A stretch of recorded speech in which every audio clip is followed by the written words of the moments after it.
Hello, my name is Pat Jones from Waverider Boats. Waveriders are designed with the wide reverse chine that you're getting hydrodynamic lift underneath them. The ride is very smooth, the ride is accurate, everything about the Waverider ticks all the boxes. If there was going to be an improvement made, it would be punching into a chop. After experiencing how a hydrofoil controls the front of the boat, I thought, why not try a hydrofoil on a Waverider? The Waverider hull is suitable for the hydrofoil. So I thought, okay, let's try it. That's the bottom of the boat. Then we have the wide reverse chine going up to the side of the boat. So we have the hydrofoil dynamics happening underneath the wide reverse chine. When a boat goes over a wave, as it comes over, the bow of the boat is free falling into the next swell. And this is where the pounding comes. Whether it's chop, whether it's a swell, as it goes over one, it comes down. The front is not under control. If we could control the front of the boat somehow, give it some sort of suspension, for want of a better word, then it's going to take that pounding out of it. And I hope you all agree with that. When it comes through, the hydrofoil is still, hopefully, is still in the water, suspending it. There's your shock absorber, there's your control. How do you get a hydrofoil that's going to go about 600 millimeters below the bottom of the boat? How are you going to retract that? How are you going to put that on a trailer? So what we did was we made the hydrofoil basically the same shape as what the reverse chine is, and then we do the leg going up through here, and we do a centerboard casing inside the boat so that no water overflows inside the boat. You've got adjustment and all that. So what happens is you retract the hydrofoil up into the reverse chine area. You hardly even know it's there. Allows you to put it on and off the trailer. So here you see the wide reverse chine common on all the Waveriders, certain angles and all that, but because it's an inverted V, you'll see the hydrofoil itself is an inverted V. As I said before, you can't compress a liquid, so whatever water is trapped in underneath the hydrofoil is producing lift, and it's the same with the wide reverse chine. Whatever water is being trapped in that area there, from, if you drew a straight line across there, you'll see that that's a hydrofoil. There's your hydrofoil there. And that goes either side, port and starboard, all the way to the transom, all the way to the bow.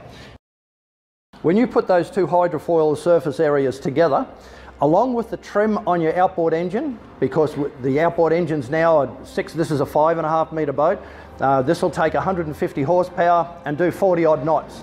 So at 40 odd knots, as a barefoot water skier, 100 kilo water skier can barefoot water ski because of the speed that he's doing through the water. And it's the same as these. So you don't need adjustment on your foils. You've got it all on the trim on your engine. So if people move around inside the boat, with these boats, you get a smoother ride up the front. So if more people move up the front to sit in the front area here or lean up against the side, all you have to do is trim the engine out, and it will take the weight, help take the weight of the foils in the front area. So everything is finely thought out and accurately calculated so that the boat can be as safe as possible on the water and also perform as good as we can possibly get on the water. Now, the reason why we put a hydrofoil on one of the softest riding boats on the market is to control the front.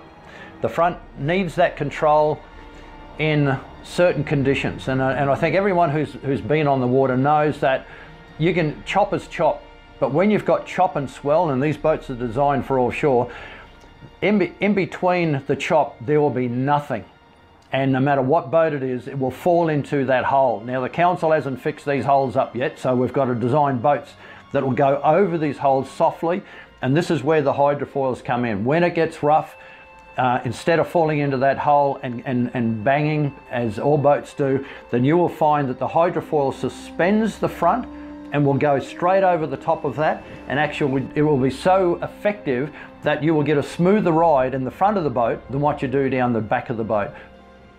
It also allows you to go faster. So instead of, everyone drives to the conditions. We put the largest outboard motor we can put on the boat so that we can go from A to B as quick as we possibly can. When it's rough, we slow down because we've got to drive to the conditions. No one wants to lose their teeth. So with the hydrofoils, suspending the front of the boat, you can maintain the fastest speed possible in your boat, and you're actually flying over the waves. This is when you're punching into it, because the swells, the faster you go, they become closer together. And you can be doing your 30 knots through what normally you'd have to slow down to 20 knots to do. That's how effective the hydrofoils are. And that's why we put them on the boat, to increase that speed, to increase that safety. And as I said, it acts like two keels in the front. When you're driving the boat, it's like a forklift. The front locks in and the back will turn. So you can do immediate turns, and the wind won't blow you when you slow down at a fishing spot. You can slow down and the wind's not going to blow you off it because you've got your keels down. When you get to your fishing spot, you drop the anchor or you set your electric motor up, then you can retract those foils up underneath here, so that you don't even know that you've got them underneath the boat, and you can fish to your heart's content.